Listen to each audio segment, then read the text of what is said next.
Je voudrais qu'on parle des travailleurs privés d'emploi et pas des chômeurs. Ça repositionne les responsabilités. Donc les travailleurs privés d'emploi, plus leur indemnisation conventionnelle est importante, plus ils ont une carence, c'est-à-dire qu'ils reculent d'autant leur indemnisation. Autrement dit, ils s'autofinancent encore plus. Donc c'est une aberration qui était inadmissible. Résultat des courses, ça s'est négocié en avril 2017. En mai 2017, Macron-Léon est arrivé. Il a lancé la fameuse feuille de route qui était impossible à respecter. C'est tout ce que nous, entre autres forces ouvrières, combattions depuis des lustres. Et au nom du non-respect de la soi-disant incapacité des organisations syndicales à prendre leurs responsabilités, il a commencé la nationalisation de la convention assurance chômage. Les 2/3 des offres d'emploi sont des contrats à durée déterminée. Et dans ces 2/3 d'offres d'emploi en CDD, la plus grande majorité, ce sont des offres d'emploi de moins d'1 mois. Mais qui c'est qui offre l'emploi? C'est bien l'employeur qui propose de l'emploi, ce n'est pas le demandeur d'emploi, travailleur privé d'emploi, qui choisit d'avoir un CDD. Or, aujourd'hui, c'est le seul qui va être pénalisé.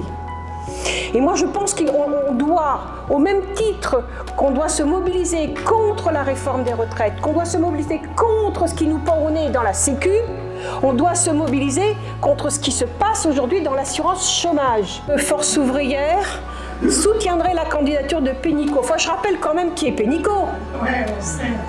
Pénicaud, ça a quand même été une directrice de ressources humaines à Danone, qui a fait des licenciements à tour de bras, sans le moindre état d'âme, qui au passage s'est ramassé une belle enveloppe, puisque ça a fait grimper les actions, donc qui a par ailleurs été recruté par Macron-Léon pour devenir ministre du Travail, qui a fait les pires saloperies pour les travailleurs. Je rappelle quand même que c'est quand même sous sa responsabilité qu'on a balancé les fameuses ordonnances travail, qui ont détruit le code du travail, réduit les droits de la représentation du personnel,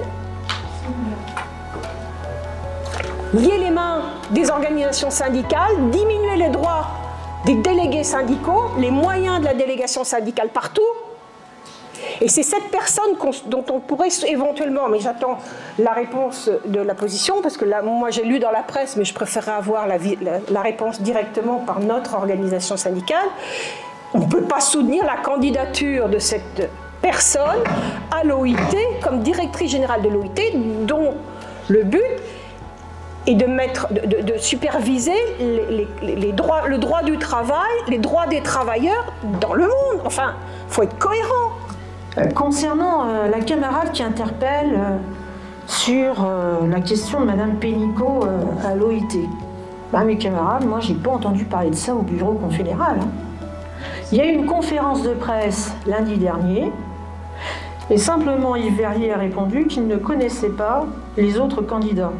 Il n'a pas répondu qu'on soutenait Madame Pénicaud. Mais je poserai la question quand même au prochain bureau confédéral.